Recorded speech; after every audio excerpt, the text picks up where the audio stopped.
But when it comes to the foundation of our relationship with our God, if you're not building your foundation of your relationship with God one on one through His Word, you are probably resonating with that feeling of doing all the things right, doing all of the things that you're supposed to do as a believer, yet still feeling spiritually disconnected. If I'm being completely and utterly honest, at the beginning of last year, I actually was closer to my birthday when I moved and all of that stuff with just the adjustments of being a fiance. And I now had to start my church group all over again and completely start from scratch. I felt like God wasn't there anymore, which is absolutely ridiculous. But I felt like God wasn't there anymore. It was because my relationship with Him was built on those secondary and tertiary sources. I never actually took the time, even years into my journey as a born again Christian, I never took the time to get to know Him one on one. So when those resources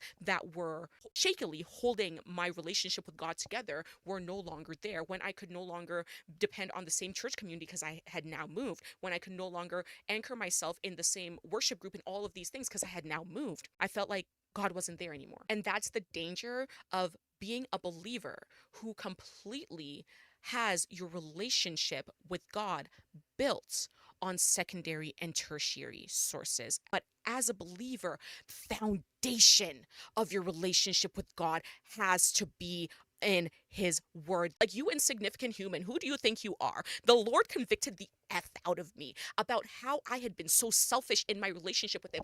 Lord, if you take this lung tumor away, Lord, if you make sure that I don't have cancer and this lung tumor is not cancerous, I will come back to you.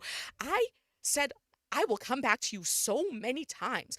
God answered my prayers so many times, and I still went back to the New Age movement. I tried to dress God up in New Age rhetoric, trying to make Him more acceptable to my worldly view, as if our God even wants to be loved by the world, BFFR. But that was what I was doing for so long, and it got to the point last year where I was without my church, where I was having to start everything anew, and I realized, oh my goodness, without my church, without my Bible study group, I do not have a relationship with God.